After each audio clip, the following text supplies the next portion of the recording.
Fia, and they're part of the Color Brockville project. So, Amanda, tell us a little bit about the project.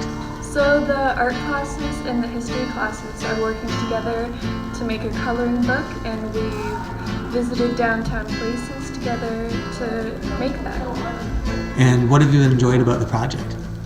I've enjoyed using my interests of history and art, so I can get to use both in the project. Right on. And Fia, what have you enjoyed about it? I really enjoyed being able to get down to Brockville and actually meet people who actually have studied the interesting nooks and crannies of Brockville's history. Awesome. Thank you. You're welcome.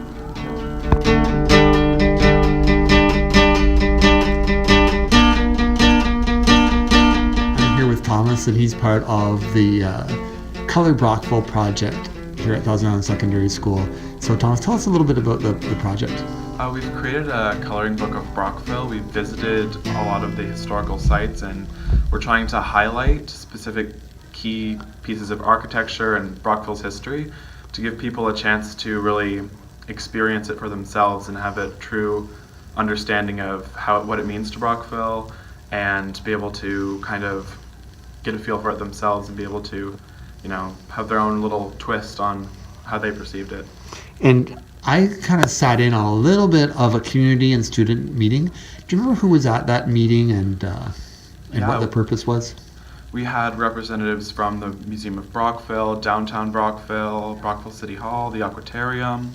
We had a professional printer there and Brockville historians to really give us their perspective on the project and things we could do to improve and make it more accessible for tourists and residents of Brockville, anyone really. And that was awesome. They were very enthusiastic about the project too. Yeah. And just you have a few pieces here. Yeah. I wonder if you could just. I wanted to really commemorate the beautiful architecture of Brockville, but give it kind of more of a personal, artistic touch to really make it more interesting and fun to color. I have a few examples. Instead of just coloring, drawing the buildings and alone, I kind of wanted to draw an element from the building and use a piece to really represent it and give it a little bit of a personal and unique flair that's really just Brockville. Awesome. And Thomas, what grade are you in? I'm in grade 9. Yeah. And who's the teacher for this project? Mrs. Scapitici. Awesome. Thank you.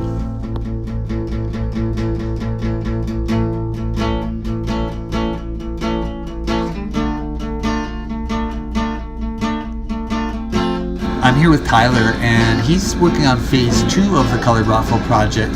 It'll be an interactive app where folks can walk around Brockville and kind of like Pokemon Go, and features will come up on their phone. So Tyler, what are you working on?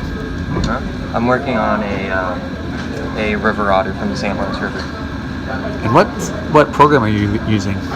I'm using Blender. It's a 3D modeling software. And where else did you learn about Blender this year? I learned about it in my game development class, taught by Mr. Black. Right on. Are you enjoying this project? Yes. It's actually one of the more interesting things I've made in Blender.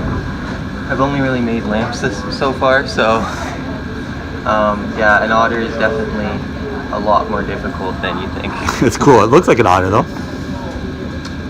Thanks, Tyler.